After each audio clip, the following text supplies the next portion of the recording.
Cool. Thank you, Sonia. And yeah, we do actually have a real rock star panel here. And I think obviously, so thank you again to TCF for having the idea to do this in the first place. So excited to partner with you guys. But I think what's important to what Sonia was saying is that it's also not just one effort or one intervention that's going to take us there, right? And I think the people that we have assembled for you represent, Nadia obviously is a major expert on the education sector, but has really been someone that's pushed the envelope in terms of challenging the myths and the notions that we think about the education sector. So really excited to have Nadia. She's a senior advisor to TCF.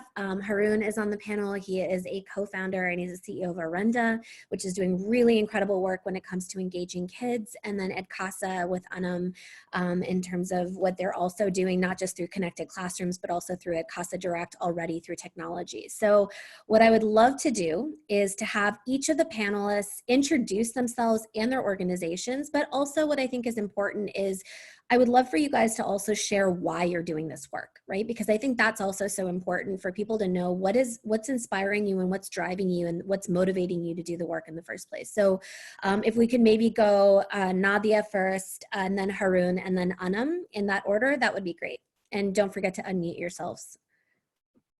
Yeah, so hi everyone. I see a lot of familiar names on the participant list. I don't know if you guys can see who's in it, but it's cool to see everyone who's here. So Nadia Naviwala, and why I do what I do would be equity and equal opportunity, which I've lived in Pakistan for 8 years, is so badly missing. And the more that I've seen schools, and 2 years ago I visited 100 classrooms across Pakistan, it's really for childhood.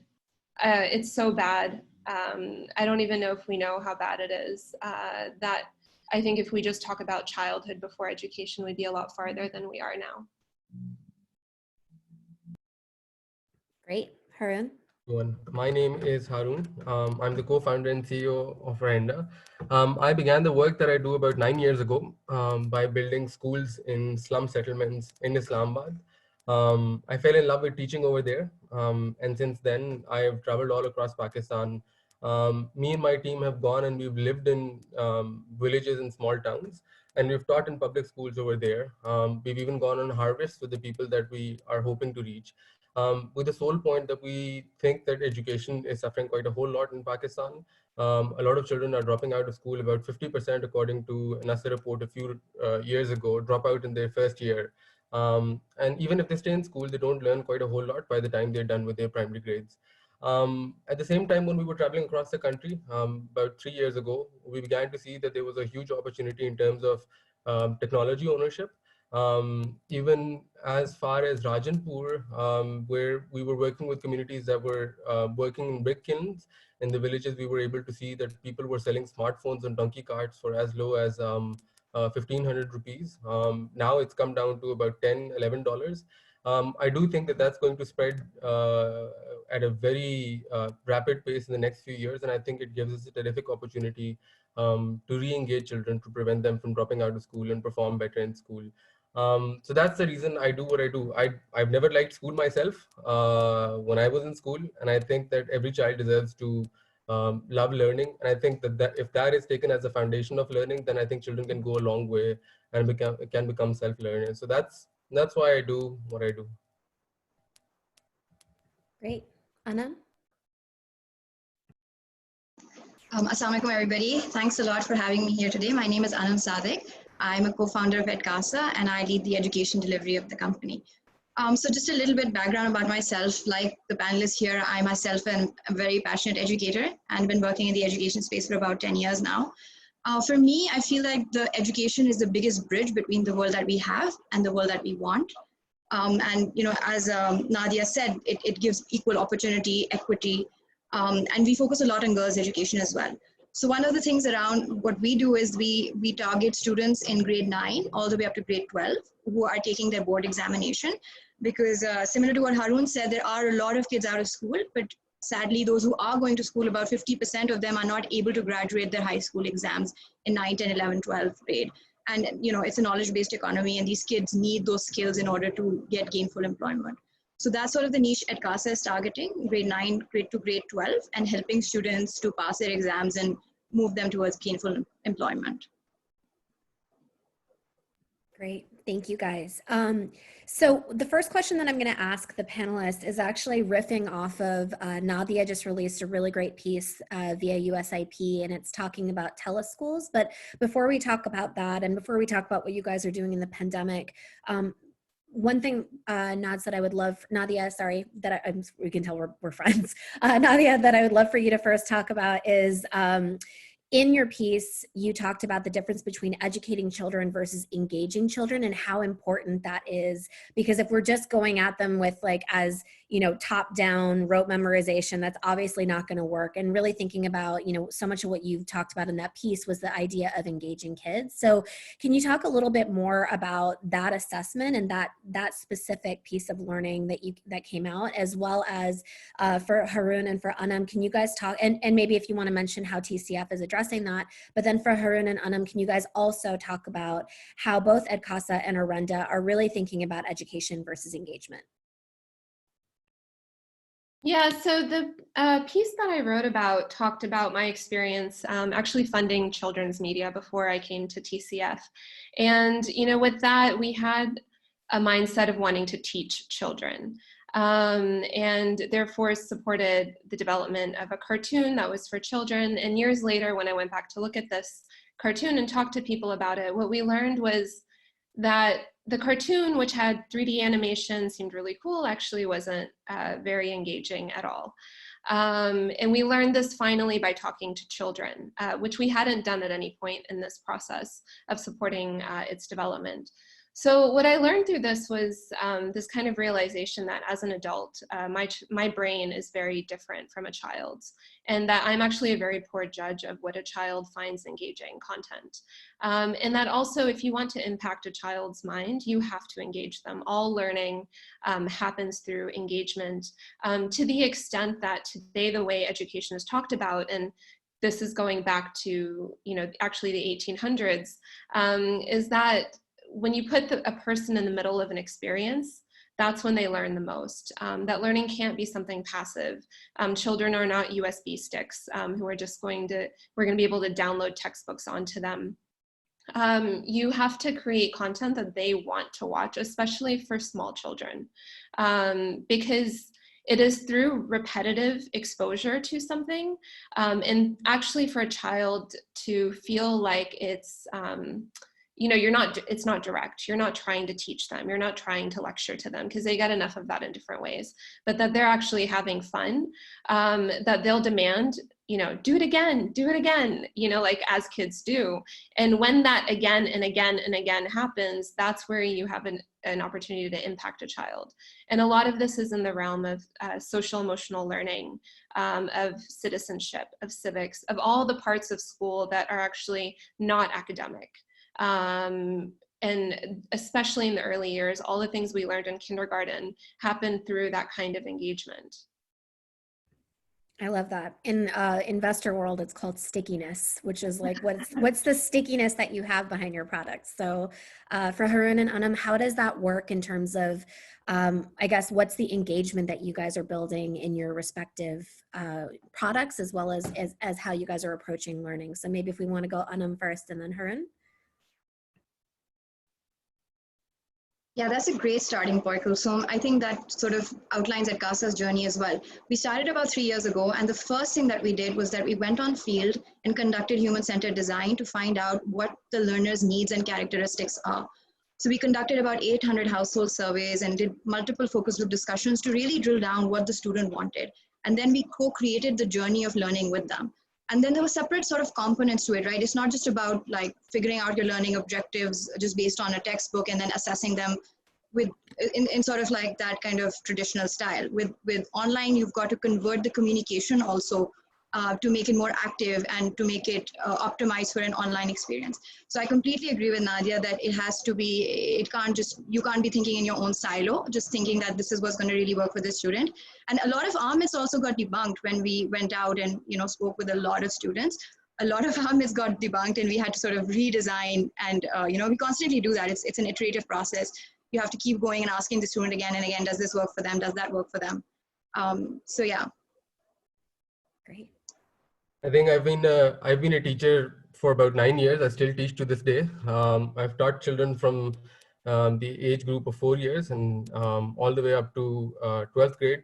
And I still can't say I've mastered engagement or I know what it means, because it is such a fluid concept in the minds of children. When we started off, we took Sesame Street's research. Sesame Street had an amazing run for about 3 decades. Sesame Street was really particular about how they went about evaluating whether kids were learning or not and whether kids were engaged in their content or not.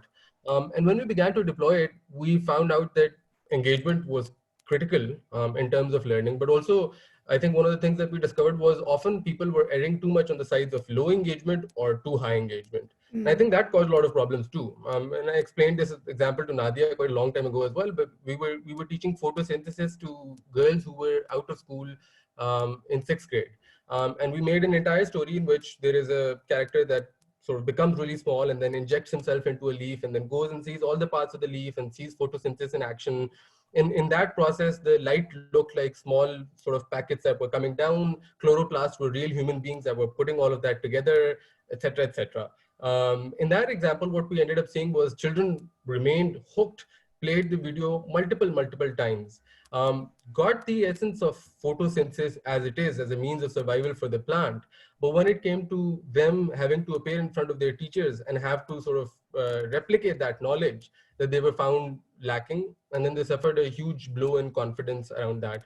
I think one of the tricks with engagement is that you've got to build something that the children are going to like, but at the same time, you've got to do it in a way that allows a child to sort of use that knowledge, apply that knowledge, replicate that knowledge in other arenas as well.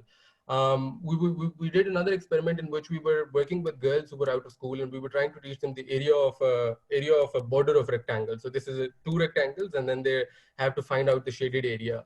And no matter what we did, because their foundations in multiplication were so weak, we couldn't get that topic across to them.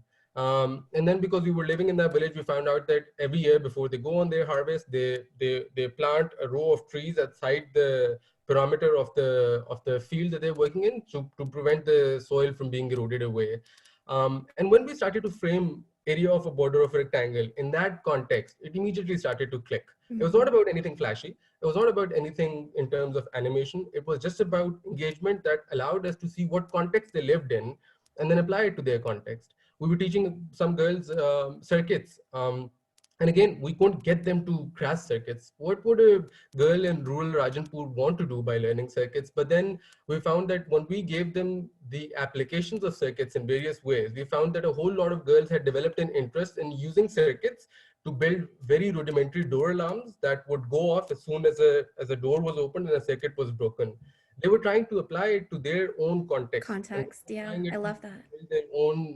Build their own safety. So I think engagement is a wonderful, tricky thing to master. I don't think we've still mastered it. We use the Stallings test quite a whole lot, in which we leave children with the material that we've given them, and there's no teacher at all in the class. There's just cameras that are observing the children.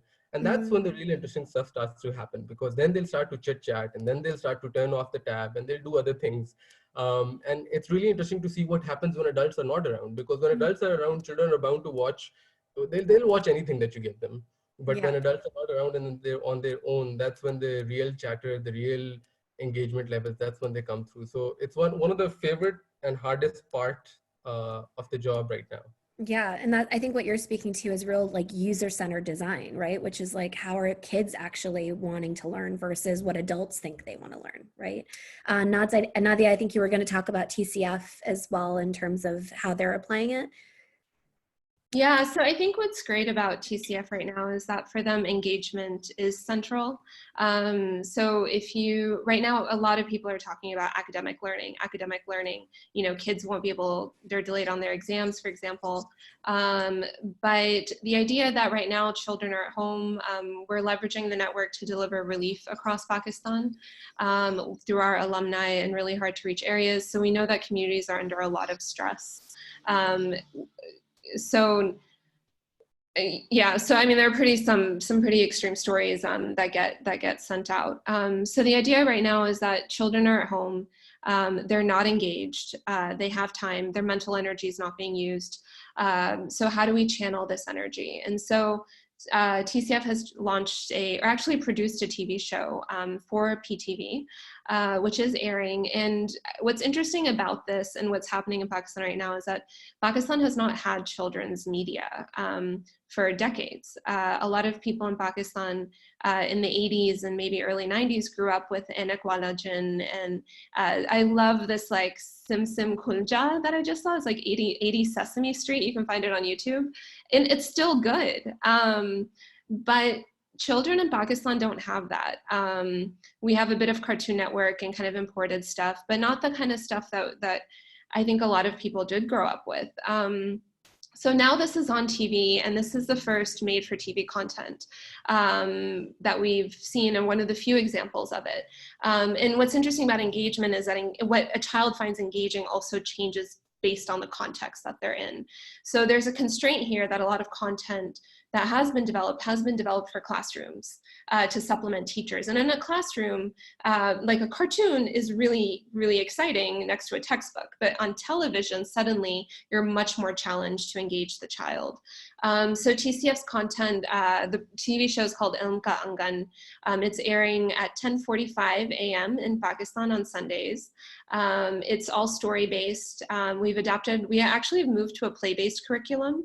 TCF has changed a lot in terms of how they think about education. We've been writing storybooks at TCF because we couldn't find them on the market. And so Sanya, she's famous.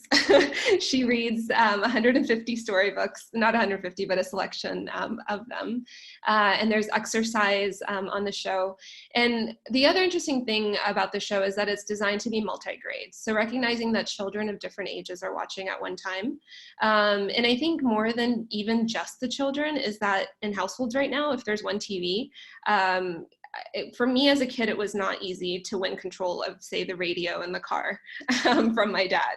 So you have to engage the parents as well.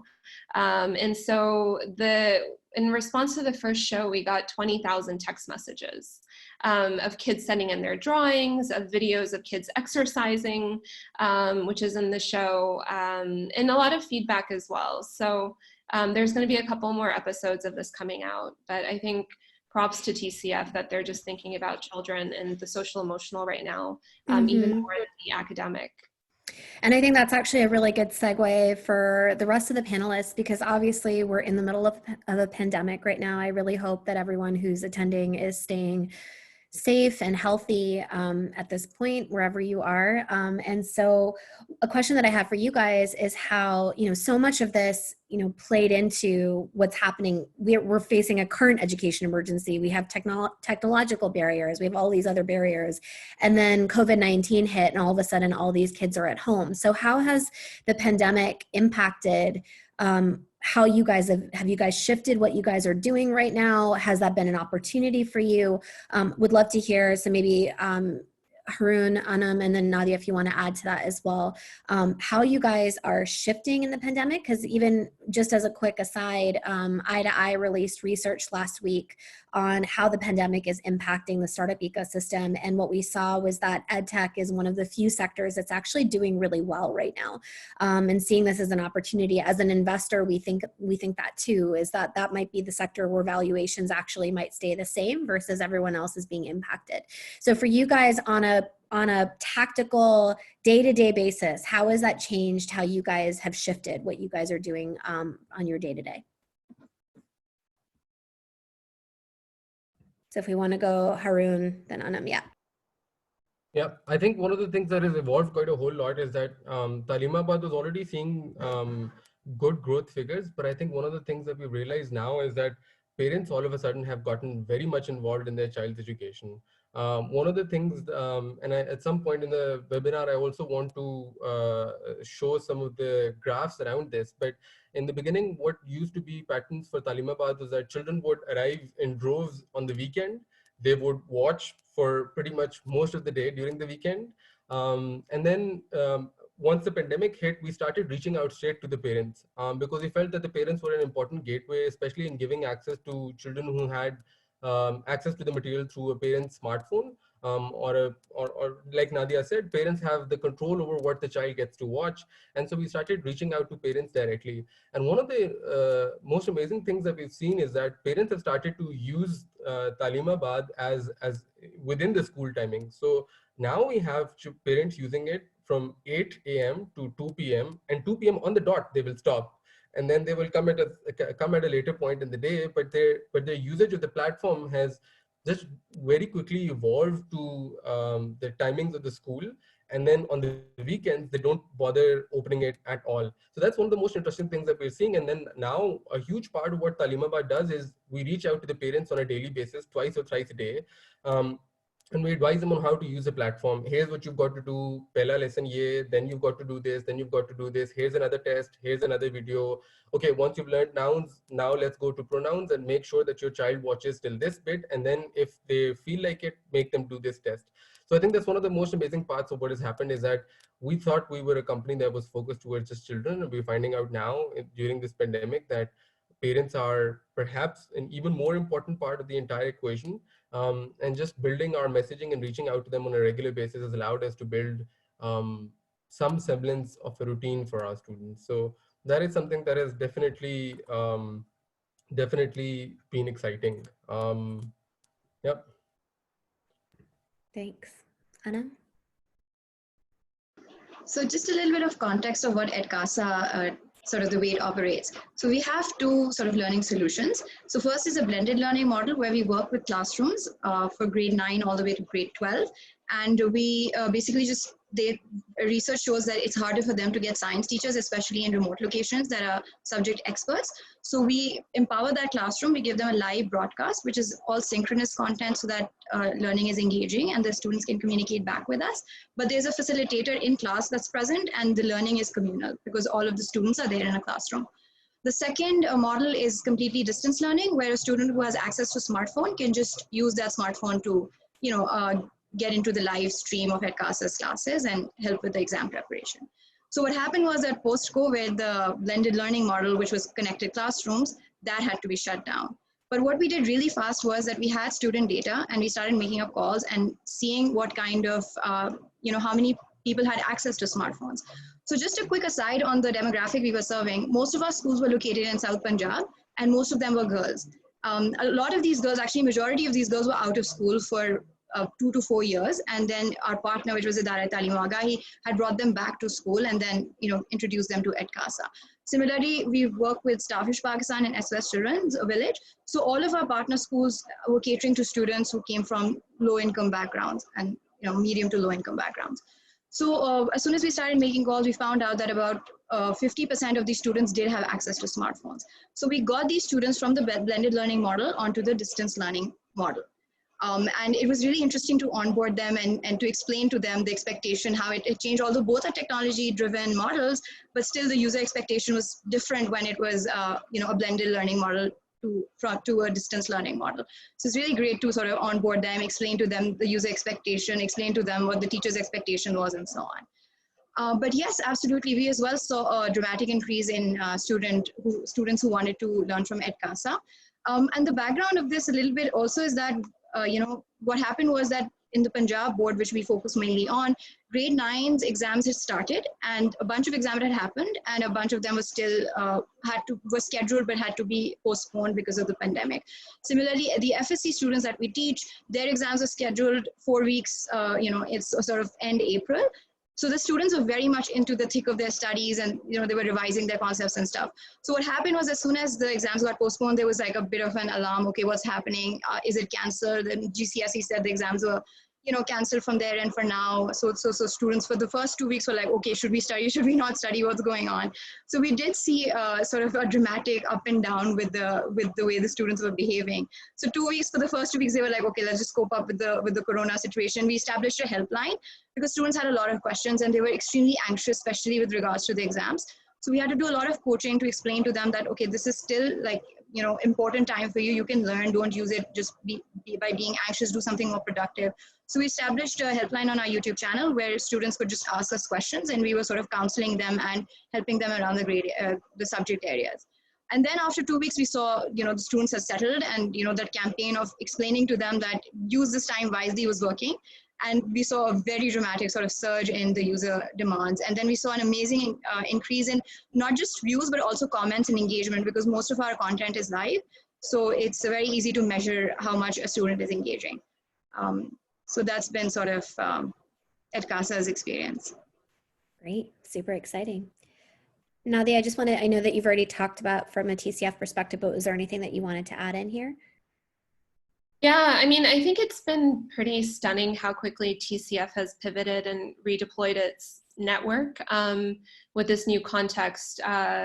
It kind of says a lot about where the organization is after 25 years. So the first step, number one, once the lockdown was announced, within days they had a board meeting, made decisions, and step number one was figuring out how to deliver relief.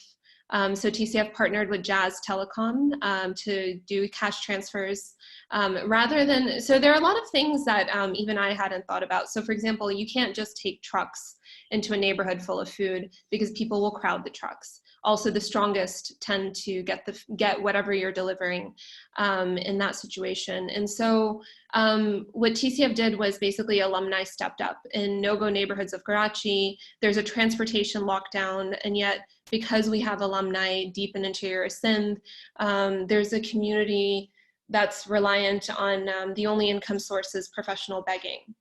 So now they can't go to the nearest settlement, so they don't have food.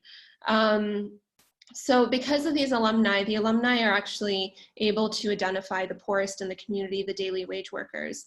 And then in cases where they're even locked down in their homes, the cash transfers are done at their door. If there's a shop in that community, and these communities don't even necessarily have a shop, but say there's one shop where you can do a Jazz cash transfer, you can only take, you have to sequence. So say if you're helping 200 to 600 families, you have to sequence the order in which they can get their cash transfer. And so then there's a further sequencing of the families with the lowest amount of food in their home go first. And so you do 30 a day until over 10 days you get cash transfers to 300 people. And at least in that case, that's stimulating the local economy as well, because you're not bringing food in from the outside. But we do that where there are no shops.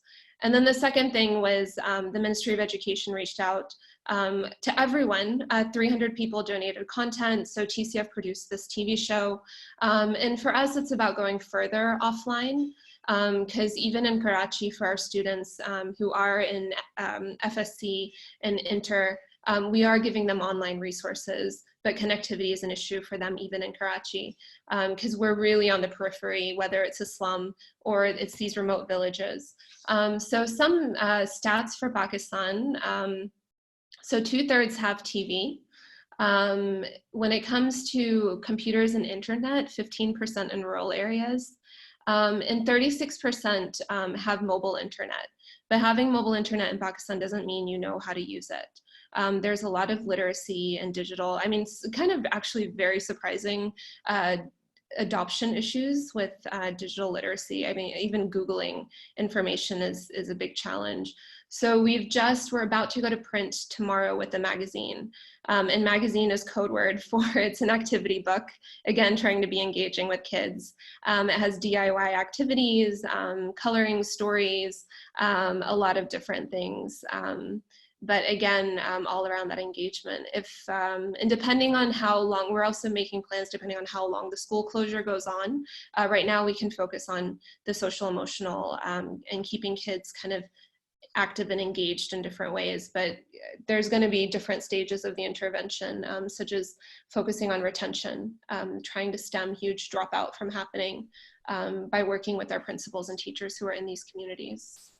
Great. And I think that actually leads really well into my next question, right? Which is, I think what I've been seeing, and obviously I work more with startups than any intervention, but what I'm noticing right now is that there's a very reactionary phase, which is good, is that there's a lot of people that are creating reactionary strategies and policies to what's currently happening with the pandemic, right? But obviously what I think is important is to think about what's going to happen in the medium and long term. So how are consumers, in this case, students or parents or whoever we assume are the people making the decisions in the household about these products that their kids are using, how do you guys see see the mindsets shifting after the pandemic is over, or even as we're easing out of it? And what are things that you guys are thinking about in terms of how you might be adjusting accordingly for that? So not just thinking about what you're doing right now, but how will that shift in the near future, in the next year, let's say? Sorry, I just realized I have to give the order. Let's go Haroon first, and Nadia, Annum. Yeah. I think, as I explained, I think in the near term, what we're going to see is that a whole lot of people are going to start relying on digital education as a means of academic continuity. But I think I do think that there is quite an opportunity to do great harm over here as well. Recently, Higher Education Commission asked a whole lot of universities about 4 weeks ago to pull their online courses because they were substandard. If you go on Zoom and try to read reviews of Zoom, you will see reviews from multiple students, especially from Hong Kong, who will be saying that we do love Zoom as a service, but we hate it because our teachers are overusing it. One of the things that I also still teach, one of the things that I'm seeing right now is that there is also a general fatigue among students, especially when there is an overuse of online learning resources, especially considering the fact that when the pandemic hit, students were either near their examinations or were almost towards their summer vacations. Children are very protective about that, mind you. They will keep on saying that May was supposed to be the time when we chilled and we didn't have anything to do, or we did whatever we wanted to do. So if you're going to come and you're going to stuff something down our throats, we don't want that, and we do not appreciate that. I think it's important that we be mindful of that, whether we're doing it through teleschool or whether we're doing it through our own platforms. I think the need over here is to make sure that students get to retain the time that they think that they have, to just sort of spend it in whichever way they want to. So one of the ways in which we can do that is sort of step back on academic learning through the next 3 months. In any case, children were not going to learn all literacy, learn all numeracy in the next 3 months, even if they were in school. I think what children want to do now is be entertained, or if not be entertained, to spend time in which they deem as activities that they enjoy. And I think it is our responsibility as edtech providers now to just get into that. If we don't, I think the loss here will be that students will come back in September, and rather than having been convinced that digital learning is fun and that they should all be moving towards it, they'll think that this is something that is even more boring than a conventional classroom. I think one of the things that we're focusing on the most is to ensure that this is demand driven. All our lives, we went to school and it was a push model. Our parents woke us up at 7 a.m. and nobody wished when they woke up at 7 a.m. in the morning that I want to go to school today and I can't wait to look forward to, I didn't at least.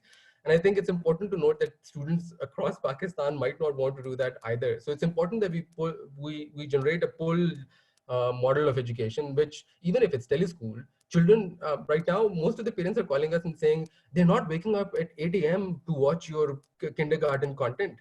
And obviously they won't. If it's summer vacations, no kid would want to wake up at 8 a.m., tune into their TV, have their mom sit with them and say, what did you see on the TV, and tell me and regurgitate that knowledge for me. And so it's important for us to just realize that this is something that also needs to give students their space to be children. Because if that's not done, they won't like digital learning anyway. And that's the most important metric that we should be looking at. I love that. Nadia, Annum, things to add? Yeah, in terms of, I can give you the answer of within TCF and then the kind of bigger picture answer. Within TCF, depending on how long the closures go on, so say they go on for quite a long time, we're looking at getting into kind of study packs to pick up and drop off between students and teachers, because we do have the teachers and principals in the communities. When schools reopen, again, if it's gone on for a long time, we know children are going to be bringing a lot of anxiety to school from what they've been through. So we'll probably shift the focus to care, to social emotional, more co-curricular, less testing, making sure that kids have a relationship with an adult at the school, improving the communication with parents, acknowledging that this has happened, that COVID has happened, and you can't take that for granted. I think a lot of people in Pakistan have this sense of like, okay, when are things going to go back to normal? Okay, now they're back to normal. And now we have to rush through the curriculum even more. Because strangely in Pakistan, even though kids are not learning anything, by grade 3, they can't even reliably read a sentence. Their backpacks are so heavy that we seriously worry about spinal damage to small children. Teachers do not have time to get through all the textbooks. I mean, there's something very strange, and this gets to the larger question, that there's something very, very wrong with the Pakistani curriculum. It was not made for a Pakistani child. It's been made for a British child, or maybe a child who speaks English somewhere. So you can't have engagement when your teachers don't understand the textbooks, when kids don't understand the textbooks. This is why we have rote learning. And I think the great thing is that before this epidemic hit, we were trying to have this conversation with ministers of education, and you quickly realize how little they actually know about their schools. They don't know what language the kids speak. That in Peshawar, they probably speak Urdu, and it's like, no, they speak Pashto, and probably even speak Hindko. So what are they doing with English textbooks? And now suddenly, I love that this content is beaming into every Pakistani's living room. And I wish more people would tune in to see it, because suddenly you realize why we have a learning crisis in this country. And it's by design at the top. And it's because those of us at the top are not the critical thinkers that we should be in creating this education system. If we don't reflect those values, we can never reflect it within the education system. Totally. And I love that what you just said about things going back to normal. I think there's like a desire for things to just go back to the same, and things won't be the same even after this is over, which I think speaks to this. Annum, go ahead. Yeah, I mean, Nadia's given us a lot to think about. And one more sort of fact I'd like to share with everybody is that in alignment to what Nadia said about the curriculum not really being designed for a local consumption, but more for a Western audience and the British audience. So when the board exams are sort of designed and ideated, so they kept the passing grade at 33%, but everywhere else in the world it's 50 or 60%. So the thought process was, they said, okay, the Britishers are twice as smart as the local people here at the subcontinent, so we're going to keep the bar half. And what gives me like the goosebumps is that even the bar of 33%, less than 50% of kids are able to get that right now. So it's a difficult crisis that we're dealing with, and has several layers that we need to dissect in order to really get to the bottom of it. But Kalsoom, coming back to your question about what this could mean for the future of EdTech, I think there are a number of variables right now. The data shows that by 2025, GSMA data shows that 90% of Pakistan's household will have access to 4G internet. So that's sort of a promising stat. And if you look at enrollments abroad, so the fastest growing enrollment is in online education right now in the West, in the US specifically. People aren't registering so much with traditional classrooms, but they're doing it more. And not just COVID period, in the last 3 years, that's been the trend. And there are two specific reasons for that. The first reason is that it's you can do things at your own time. And we're talking about mostly the demand coming from students who are older, learners that are older. We're not talking about primary or middle school. We're talking about high school and beyond high school as well. So that's my sort of target market. So that's where my sort of expertise come in. So for them, they can study at their own time. It's on-demand lectures, it's on-demand videos, it's on-demand assessments. And the second reason is it's cost-effective. It is much cheaper to do a degree even from Harvard online than it is for you to actually go in their classrooms and do a degree. So these are the two reasons which are, I mean, in Pakistan, I feel that the market is price sensitive as well. So one of the reasons the students have been retaliating a lot is because they say you're charging us the same amount as you would if you were coming to school, but your cost of delivery is lower, so you need to readjust. But obviously those schools didn't have that kind of a pricing model either. So if everybody sort of pivots, slowly comes to that point where it's price effective and you're partnering with telcos as well for connectivity, then I think this could really be like very sort of a leapfrog solution for the country. We could reach more students, we could ensure quality, we could ensure access. So there's a lot that we can achieve if sort of we unlock these two metrics. But to what Haroon said about substandard content being out there, I completely agree. I feel like online learning is not something that you can just do overnight. You need a lot of training around teachers, the different components, how do you communicate with students? That's really important. Most of this is just one-sided, where you're talking to the student, they're not really talking back to you. What about assignments? Are people working together in groups? You have to design a whole course around this where you looking at learning activities, looking at assessments, looking at evaluation methods. Whole course management system and support also has to sort of be integrated to support an online learning system. So I feel like if students get this kind of user experience, then they're going to be put off. They're going to say this is, just one-sided and it's really boring. But if they get a quality experience, then I do see reason for them to stay. Yeah, and I think what's great for those that don't know about Edkasa, even with Edkasa Direct, which on your YouTube channel, you guys partner with the University of Wisconsin-Madison, right? In terms of training your teachers as actors, almost in terms of how to be more engaging with their students. And didn't you guys also design part of your courses like the platform Twitch? Is that Twitch? Yeah, which is like the video game platform, right? Absolutely, that's right. Yeah. And I think that's what's really cool is thinking about like how you guys are, I think what's constantly being touched on here is thinking about design from the user lens in terms of what is engagement. And I think that's really important.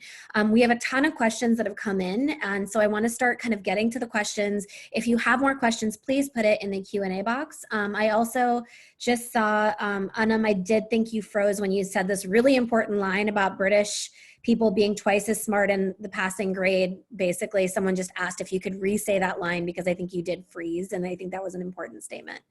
Yeah, so I've read that when the board intermediate and metric examinations were being formulated at the time before partition, they kept the passing bar at 33%. And the reason for that was that they felt that the people in indigenous people in the subcontinent were half as smart as the British people. So they said if our bar is 50 or 60%, then we need to keep this at 33% so that our students, these people who have half a brain can manage to pass. And I was just saying that it's really scary that even though the passing rate is 33%, 40 to 50% of students are not even getting that grade right now in their board exams. Yeah, I'm shaking my head because I literally had an experience not that long ago, actually.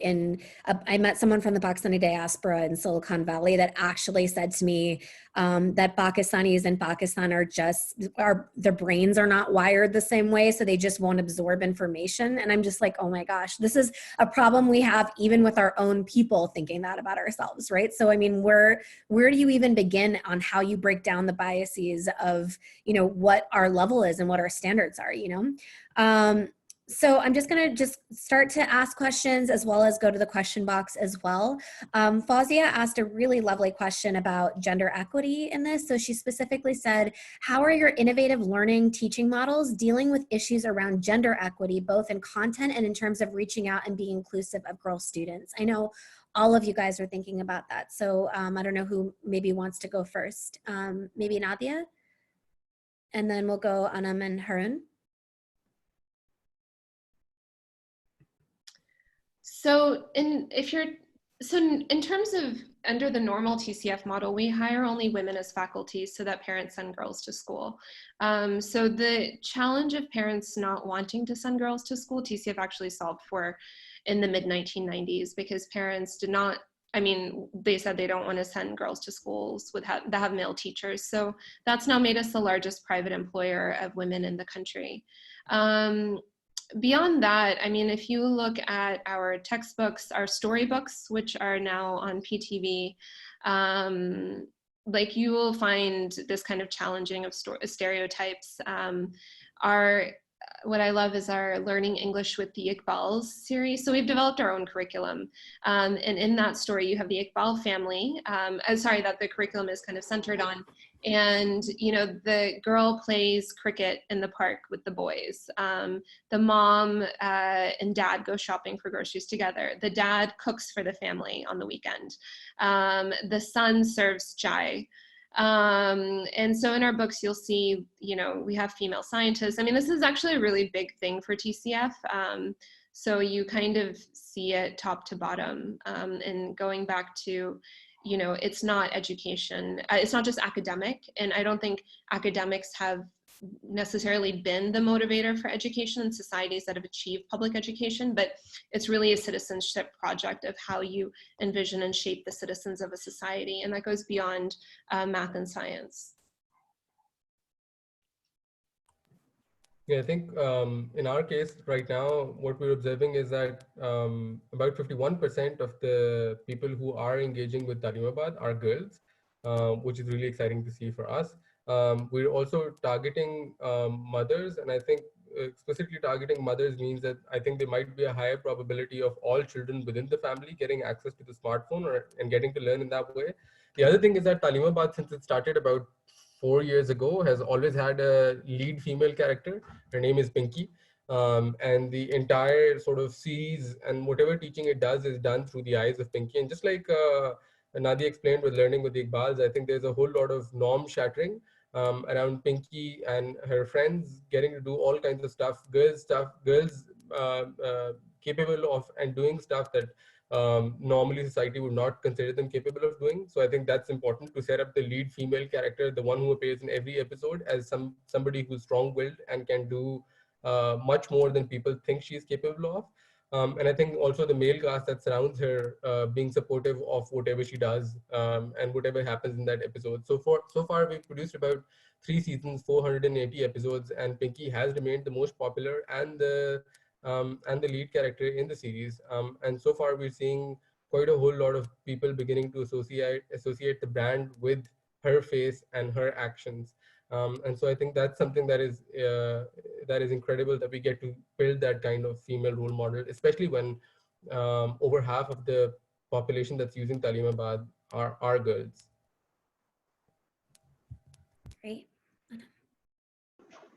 So similarly, I haven't seen access to a device being a problem for a girl versus a boy. So if there's a phone in the house, mostly it's not owned by a student. A lot of times it's owned by a parent who would then give it to a student to study. So I haven't seen much of a differentiation whether they choose to give it to a boy or a girl. But what I have seen is that girls would be very conscious about their privacy. So when they send Edkasa requests, they'll sometimes use an alias, which is a boy's name. And then we verify each student before they come into class, and we call them up and we just make sure that they are signing up for the right thing, they're the right person, and so on. So during those validation calls, we find out that a lot of these boy aliases are actually girls. So I feel like that's a bit of a problem. Like, we've got to give them more confidence in solutions and in online platforms, so that they also feel all right sharing. And this cultural social restrictions which prohibit them from using their demographic information, they are less reluctant to do that. The second thing I think with gender equity is also like sometimes women are more reluctant to share their comments. Like, we do synchronous content, right? So they can ask their questions. Like, for example, I put out a poll today that Ramzan timings are changing. What time slot do you guys prefer? So girls will be a little more hesitant in commenting, and you have to encourage them. And then a boy might say, hey, no, this is namaz time, you have to pray or something. And then the girls would be like, they feel a little like a little hesitant. So you have to constantly give them the confidence to be able to voice their opinion, and to make sure that there is no situation of online harassment or online bullying. I think you have, as a edtech content provider, that's like a prime responsibility of first ensuring their privacy, and second of making sure that there are no instances of bullying or anything. So we've actually had to deploy a lot more people on the back end to keep moderating comments and to keep that community going in a healthy format. So yeah, we've deployed a lot of rules to make sure that everybody feels safe, and especially girls. I think that's important. A lot of questions coming in here. So sorry if we don't get to you. Please continue to engage the speakers after this as well. Here's a really good question is, and if you do have a question, please put it in the Q&A box. I'm going to try to keep going through the chat, but things keep getting lost as people add stuff in there. But here's a good question is, now that children are learning at home, have there been any changes in their understanding of concepts as they have families to help them language-wise, especially in Sindh and KP? Are you guys seeing any differences in that? And so I'll let whoever wants to answer that go first. One of the things that we always saw with Talimabad was that we started with Urdu, and now we're venturing into Pashto and Punjabi and Sindhi. And one of the things that we always saw with Talimabad was that users would often complain that this was not in English, because they felt that their children should learn English, and that because we were using, and this was of course the perspective of the parent, or sometimes it was a teacher that was using it, who were conscious of the fact that if it's going to be a supplemental tool, it better be in English so that children can learn English better. In fact, one of the top rated apps in Pakistan is one that teaches children to speak in a British accent. And so you can see that there is already a demand for it over there.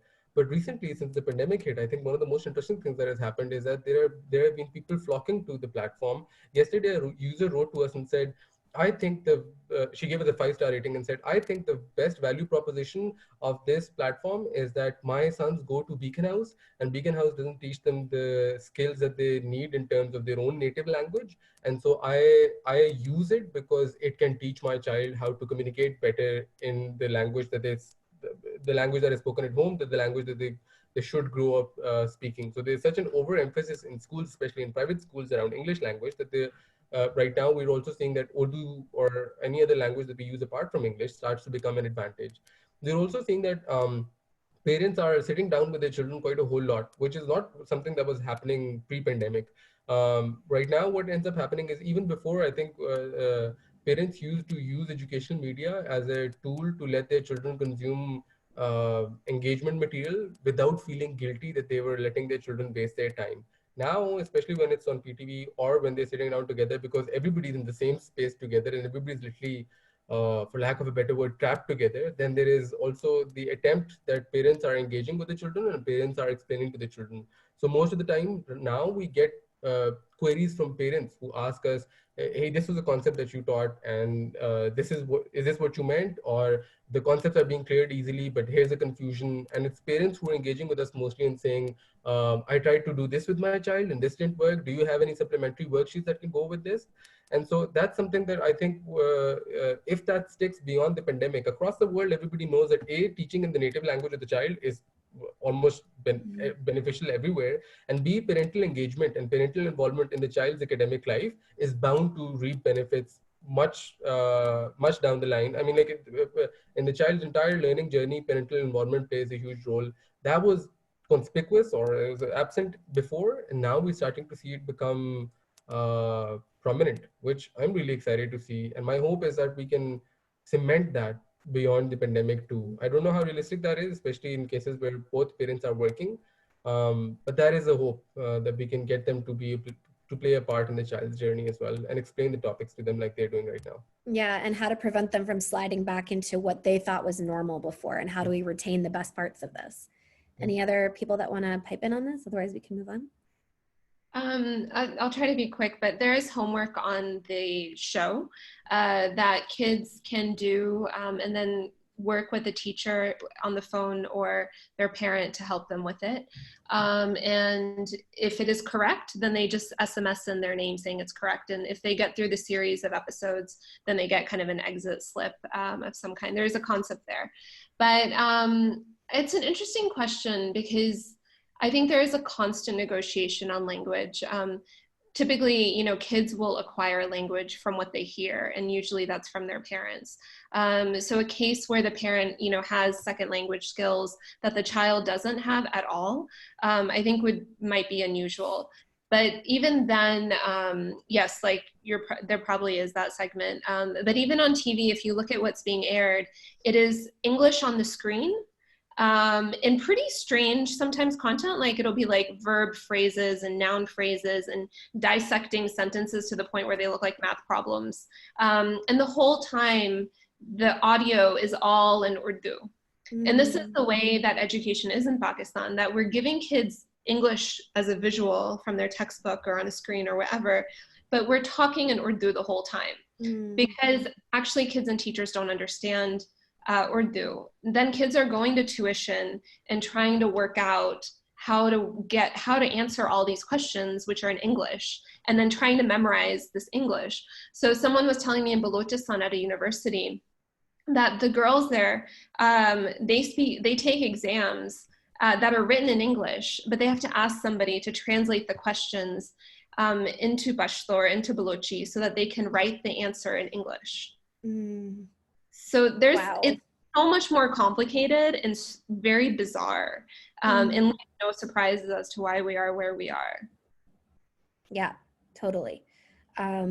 So what I was going to ask, and this kind of speaks to a question that's come in as well, is that oftentimes when we talk about the education space in Pakistan, oftentimes we're talking about the barrier to access, right? Which is like, how do we even get them to access education in the first place, which is a challenge.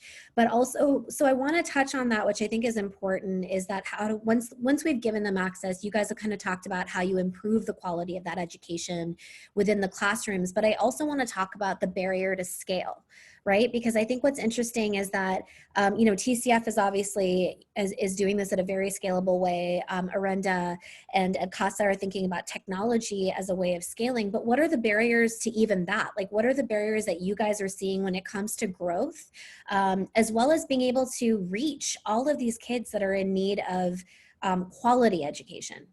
What are the barriers there? And we can go in whatever order you guys want. So maybe Annum first. All right. So I think the barriers, we kind of touched on it a little bit. I think access to smartphones, for example, a technology solution, that is a barrier. You have to have a smartphone or a gadget in order to access classes. The second barrier is access to internet, but I do feel like this is a barrier easy to solve. I think telcos have stepped up, and we're also in talks with several of them. They've reduced the data packages, they've made it more affordable. And I think there's some great examples across Africa on how they made, like, given social justice almost through mobile phones. Mm-hmm. So that's the second thing. I think the third thing is that technology needs to be scalable, and it needs to adopt a human-centered design approach, you know, really in order to meet the learner needs and understand the learner characteristics. I also alluded to this earlier, that I think we need to have a mechanism of ensuring privacy for students. And I think Haroon kind of mentioned is that with younger students, parents need to be more hands-on. And in Pakistan, you know, a lot of women aren't really in the labor force, so that's all right. But I was just reading an article in New York Times this morning, and it said about how much the parents were like saying that this is really hard for them to sit with the child and constantly help them out with their homework. And as a mother, that's been a challenge for me as well. So if, you know, with the sort of primary grade levels and secondary grade levels where the parents' involvement is really, really key, for that, like, how does a parent make it, you know, not become the teacher directly? Like, how can the community still be involved with the learning process?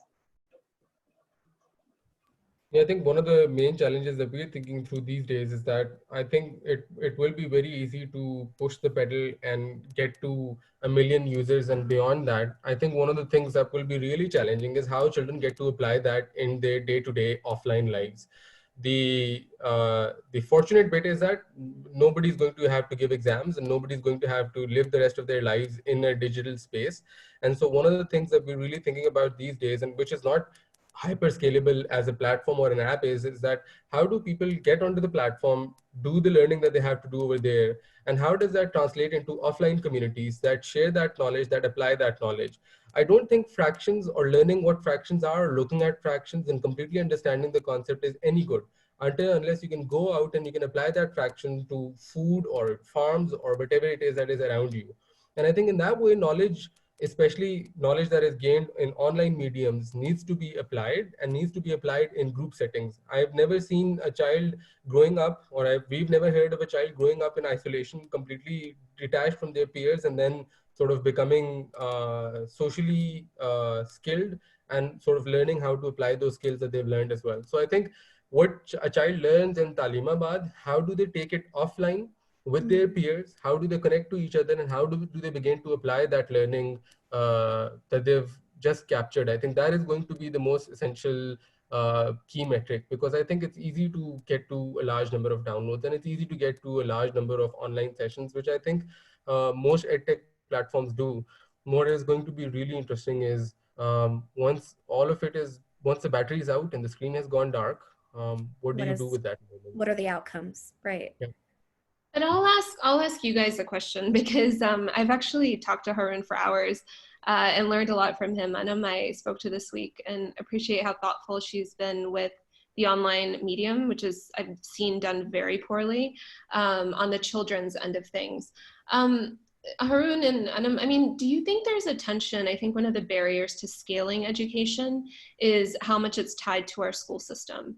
Like, there is a tension between what is demanded of a kid in their assessments and tests, right? And this kind of conceptual knowledge and understanding. You know, like you can teach a kid the concept of a triangle, or whatever it may be, but that's not actually asked of them in the education system. What's asked is that they replicate something probably in a language they don't understand, and that will earn them the degree. And that degree is how you access kind of dignity in society. And, you know, so many superficial reasons to have it that actually have very little to do with education, or this idea of acquiring the British accent. I mean, do you need an education at all? Like if you can have a British accent and or talk like me or you or any of you guys. So, but it's true. I mean, when you ask like, why education? And so sometimes people will be like, well, you know, they have an idea of what an educated person acts like, but not really what education is in terms of producing knowledge, being a citizen in society, like being able critical to thinker. Yeah, all of these things. So do you feel that tension? Because I think you can't escape it here.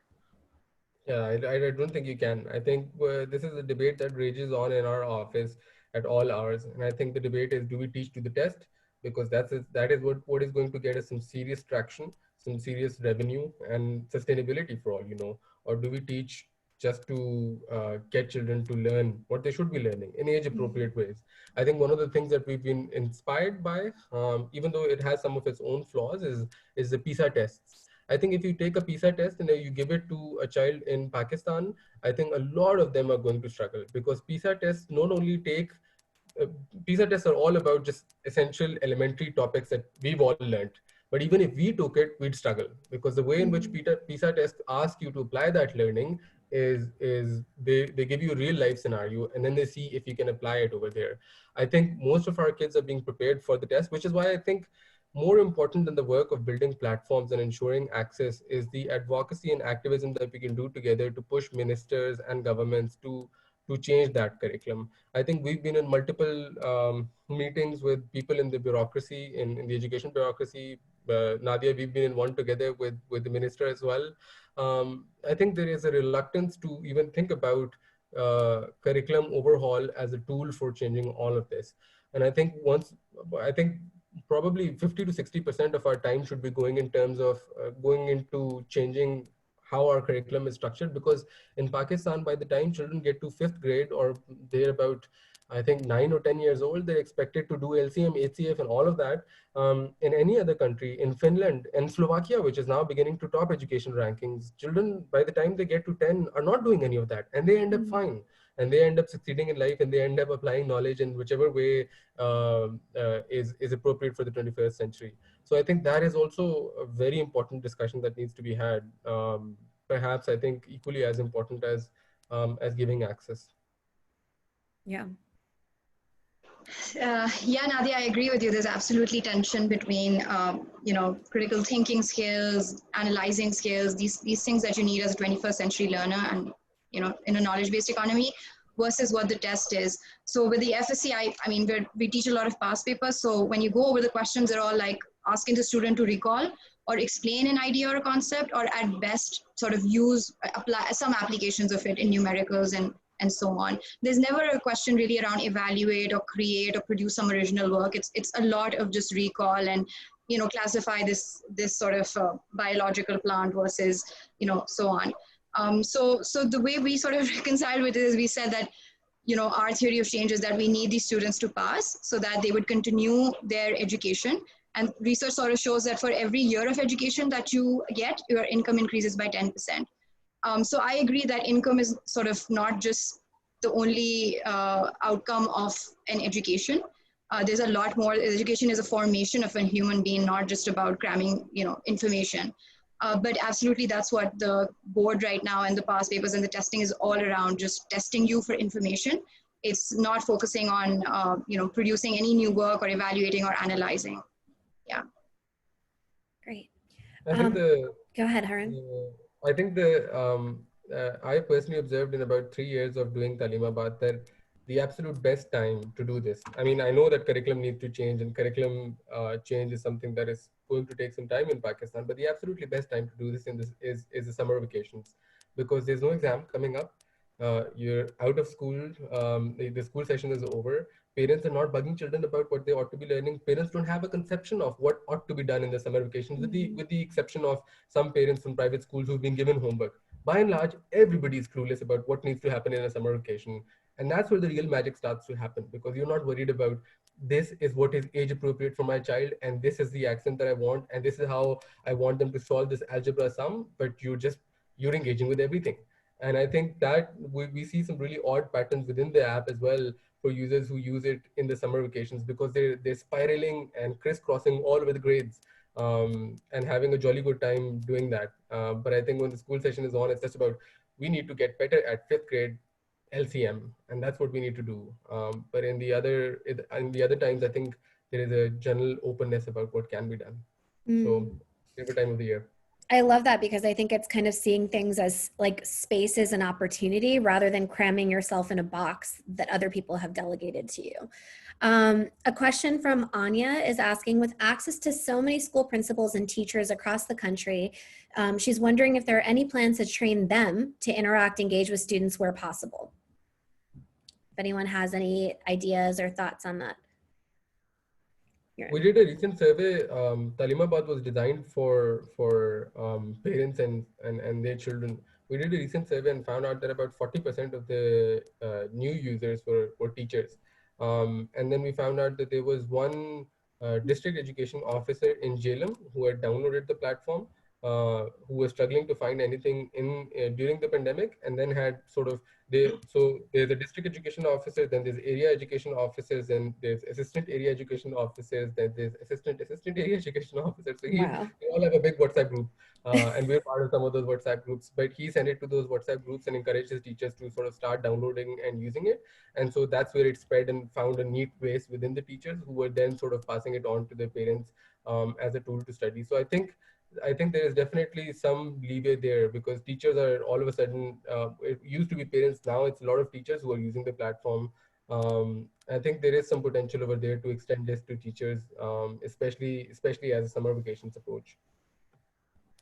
Great. Yeah, I think it's it's a really good question. I'm not aware of stuff happening, but I would think that there is. I think there is interaction happening, because at least teachers and principals are concerned about their students. That isn't necessarily centrally organized. Teach for Pakistan, I think, is doing stuff around it. But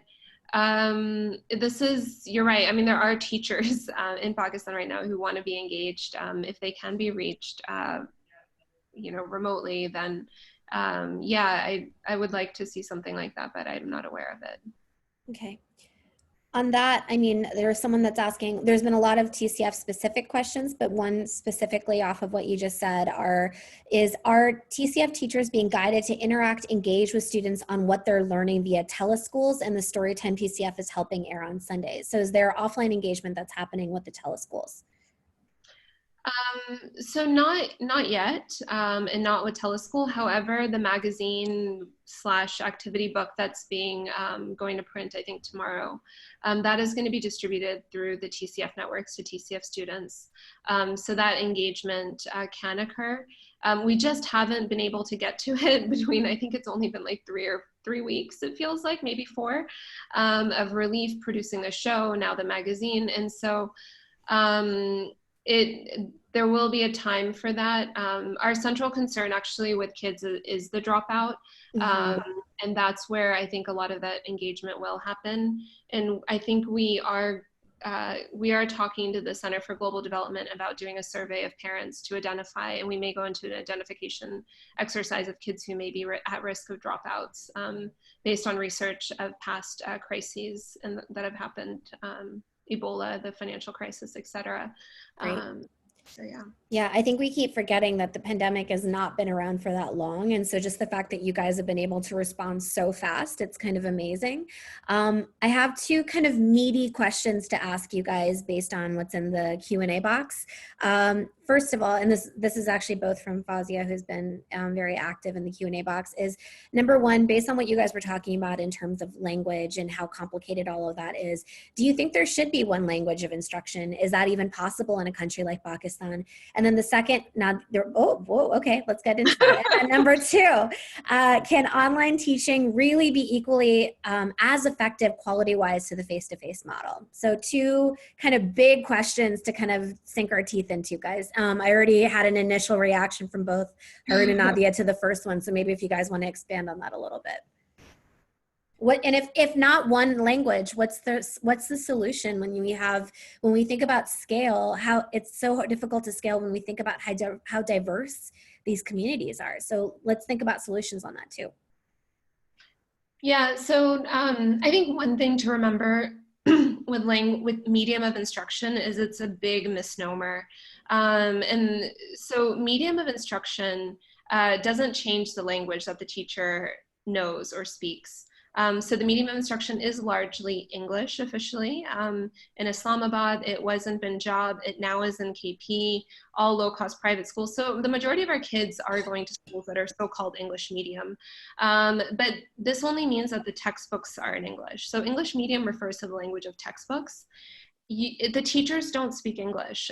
So the British Council did a survey of private schools in Punjab that were English medium, and they found that 94% of the teachers did not understand English. So this is your reality, and sometimes people have told me, well, we just need to hire English teachers who speak English. And this is a bit baffling because I know that just through my experience in Islamabad that Pakistan is not an English-speaking country. We are incredibly diverse. And that's from Islamabad, which is probably not representative of the rest of the country. No, absolutely not. So ultimately, yes, we are a very diverse country linguistically. And it is established, there's no debate in the research on this that the education should be in a child's mother tongue. When a child goes to school, if they speak Pashto, and from the very start, you are basically privileging English by giving them the textbook in this language, by anything that they write must be in this language that they don't understand. What you're basically telling a child from the time they step into school, that any thought they have has no place in school. It has no place in education. It's not relevant. What you think is not relevant from the very beginning. And this is the entire concept of school in Pakistan. And there's a lot of cognitive stunting going on because of this. So so TCF has actually spent a year of research on this problem, figuring out how do you transition a child, and their target population was entire, and they said, okay, these kids speak Sindhi. How do we give them education in Sindhi, transition them to Urdu, and eventually get them to be able to do English? Because your inter is in English. Your higher education is in English. So you ultimately have to speak English if you're going to at least get that degree or the higher degrees. And so they spent a year of research on this, and they went to the target population to do the kind of sociolinguistic survey and found out that the kids there actually speak Dhatki. And not only Dhatki, but they speak Dhatki, Kachi, and Sindhi. So TCF has actually figured out a 4-language formula for multilingual communities based on reading hundreds of papers, doing 150 interviews with language experts around the world. You start kids early, you socialize them to say Sindhi, and you build gradual transitions. You can do slightly bilingual curricula, but if you do want that kid to learn English, you do have to make them literate and develop listening, speaking, reading, cognitive abilities in the language that they know. Otherwise, they have nothing to build on. And that's why we're losing everything in education, but we're also not learning English in Pakistan either. The way we think this happens is just, it goes against everything. And I think we're one of the worst examples in the world, because we're not only doing it this way, we're also by first grade giving kids textbooks in 4 languages. Is what I've seen in KP, because it's complete chaos. We'll make no decisions on language. And the most important thing to us is that children they must speak English, they must speak Urdu, the national language, they must speak Pashto, and they also must speak Arabic. Except let's forget speaking it, because no one is actually going to gain any skill in this system. Let's just copy it. So yeah. Really great points. Anyone else want to add in about one language of instruction, Haroon? Yeah, I think just this debate, I think every single time this debate gains some momentum, it is brought down by a whole lot of people who seem to think that the best way to teach English to a child is to teach them English really early and to start throwing English at them when they're 3 or 4 years old. And I think the main thing that we forget over here is that, sure, children in limited gated communities of Islamabad, Lahore, Karachi might learn English that way, but it's because literally their parents talk to them in English at home, and everybody around them keeps on communicating in English as well. And I think that just sort of, then the decision makers that come into power and decide whether English needs to be taught just take that model and think, if we speak early enough and if we throw it at them when they're 3 years old, then they'll master it eventually. I think that myth needs to be sort of busted and laid to rest finally, because we've had enough of it. I think in a lot of cases, I think there are 3 degrees of separation. The child speaks some other language, the teacher speaks some other language, the school forces them to learn another language. And I think the sooner we get over that, and I think the better it is going to be. If we're going to look at Western countries, then let's just look at Germany, let's just look at Finland, and let's look at all of the countries which teach in their native language and start with their native language. And then English, I don't come across many Finnish people or people in the Finnish education system who are pathetic at English. They start pretty late and they do a fine job at it as well. So I think English instruction, like Nadia said, can start later, and it can be a phased process. Nobody's saying English needs to die out. Nobody's saying they'll write their FSC exams in Urdu or Dhati. What is just being said is that the formative years need to be in their native language.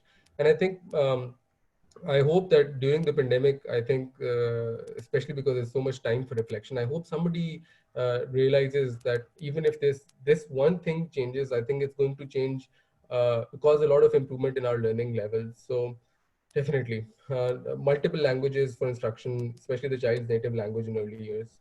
Yeah, and on the second meaty question, has in terms of online education, will that ever be, or is that equally effective quality-wise to the face-to-face model? Who wants to take that?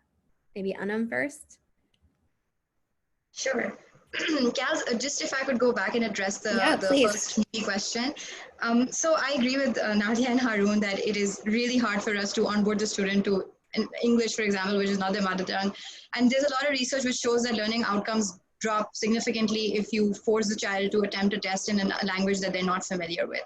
So completely agree. It's really hard right now. And I feel like the focus needs to be on more important things like the curriculum you're teaching them, how are you teaching it to them, how are you making education accessible, and then we can also talk about the language part.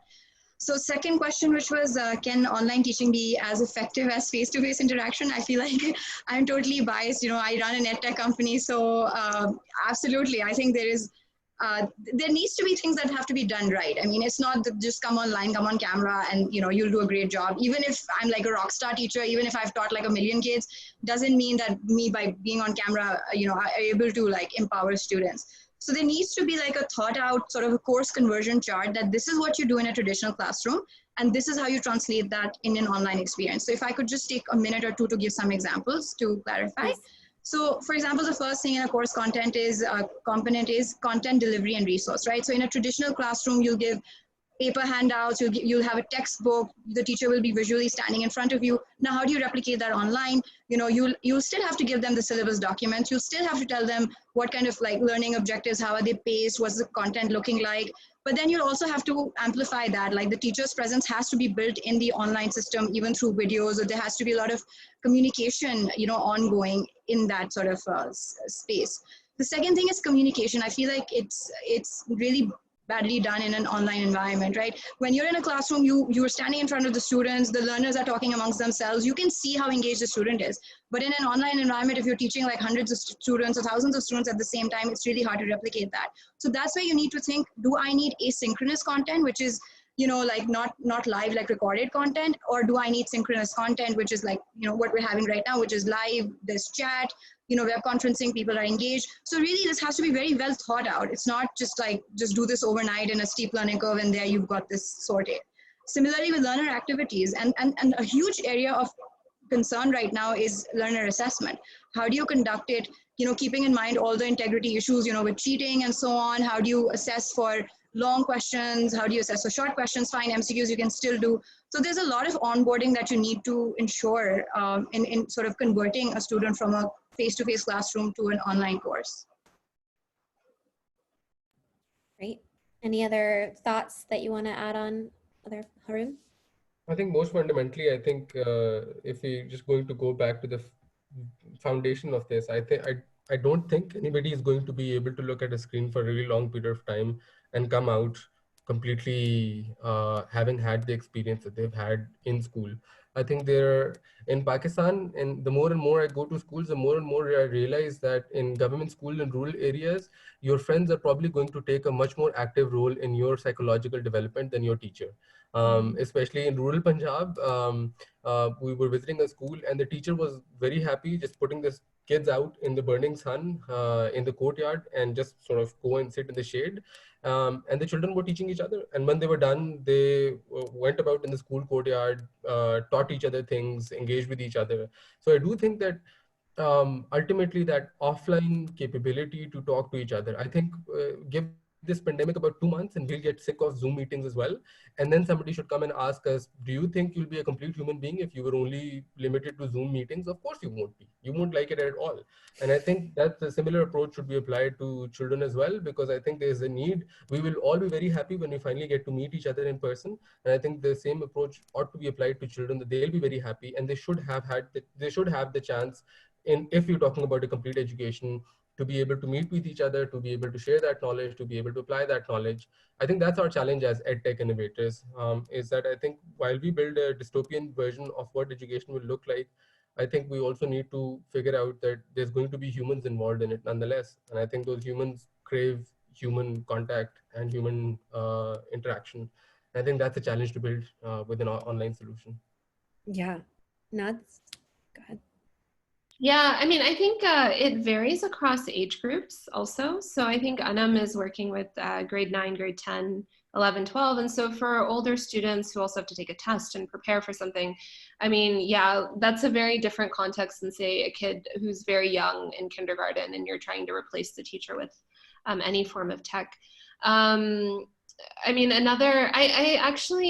was thinking about the future of education, how everyone thinks it's kind of online in some way, maybe the experience with it is disillusioned folks to some extent. But I actually think it needs to be more human. And but one is human-centered, which is what we've talked about, but also recognizing that, kids are learning in every part of their lives, not just schools. And so how do you bring education closer to that? So it's almost like it's more offline, but it's also more subtle in a sense and more tied with your surroundings. While tech aims to like engage and disguise some extent education as entertainment, like we should be doing that with play, with experience, with everything in society. Besides that, another area is that we have been doing pilots with tech in schools, which is a different proposition. It's not just an online tutor, it's within a schooling context. And there, it's actually a challenge to see how tech helps in some ways in a cost-efficient way. So our metric is that it should be affordable, like it should be cost-effective, it should have impact, and it should be sustainable for us. And so in that, we can't afford to give a tablet to every child. With 260,000 kids, that's just super expensive. And we still have tried to pilot with it and don't think that it's really worked when you try to replace the teacher. We've done another blended learning model. And even then, we also didn't see like a statistically significant improvement in learning outcomes for kids who had the tech versus those who didn't. But we are, so the way we do things is low tech. So it's actually bringing videos that are downloaded onto USBs, so they're offline because our schools are offline, and putting them on LCDs, which are backed up by UPS because we don't have electricity. And the way that we're actually, the biggest way I think we're thinking about tech, which is super exciting, and one of TCF's many secrets, is that for 3 years they've been piloting a replacement for the computer class. So in Pakistan, kids learn computers by memorizing a textbook. They actually never see or touch a computer. So they'll learn, not only is it a textbook, but it's click, file, save, like from their textbook, and they memorize that. Insert your floppy disk. So you can tell how old these books are. And so TCF, which is offline, has electricity challenges, has devised a new curriculum with an organization called Focus, where 75% of it is it's algorithmic thinking. So a different way of thinking about real problems, of sequencing them, of seeing kind of loopholes, designing solutions, and then MIT Scratch, an offline version of it. And so because that's actually what kids need. They need digital literacy, the ability to navigate it. At some point, they're going to be using it, encountering it. And so the way that we've, I think, looked at technology is just very different. And I think it's from that like operator's perspective of trying to figure out how it works for kids. Great. We have run out of time, and unfortunately we had so many questions that came in. So one real quick thing is that we have all of your info, so we'll send out an email with our panelists information. So if you want to engage with them in light of what we're talking about, if you want to engage with them offline beyond the panel that we're having right now. I know personally I feel very zoomed out by webinars right now, and the fact that Zoom has become a verb is probably a sign that we're maybe doing it too much right now. I want each of the panelists maybe to just take maybe 15 seconds as we close to maybe just leave us with something to think about, like maybe a call to action. What is one thought that if everyone was to walk away with one thing as a call to action for themselves, or one thing to remember your work by, what would that be? And let's maybe start with Annum, and then Haroon, and then we'll finish with Nadia. So it was such a great conversation. Learned a lot from you guys and the attendees as well. Some amazing questions, a lot for me to think about. But one last thing would be, I think, given how much we've learned in this short duration, I think we should team up and really think through some of the big challenges we've highlighted today. All of us sort of bring in different lenses and different expertise. So it'd be great if we could collaborate. Great.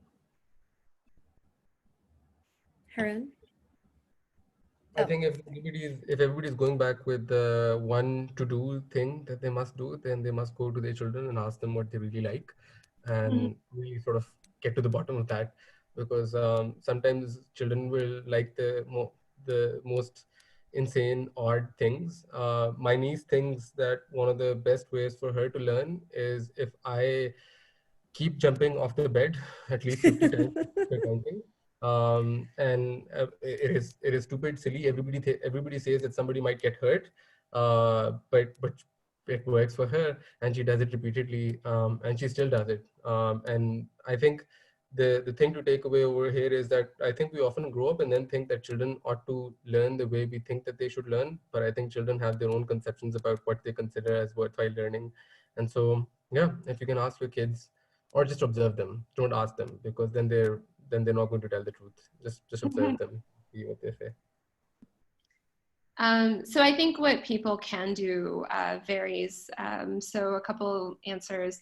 One is that I think to fix education in Pakistan, we have to educate ourselves. And fortunately, teleschool is such a perfect opportunity. Tune in, see what's on there, think about it. And most importantly, ask your kids, because the adult brain is flawed and different compared to a child's. Secondly, I think in this time, organizations are under a lot of stress. So TCF is, we're expecting a huge hit to fundraising, and this impacts our ability to keep women employed who are our teachers. Also, there's COVID relief that's being delivered. So think about TCF and one other organization, which is very close to me, is Teach for Pakistan. They also need help and support. So do think about that if you're able to. Yeah. Thank you guys. And what an honor to moderate this rockstar panel, but really genuine people that I look to as experts in this space. And I learned a lot on this panel as well. And many thanks to TCF and to Sania Sufi for having the idea for this. And thank you guys. Hope to see you guys next time. Bye. Thanks.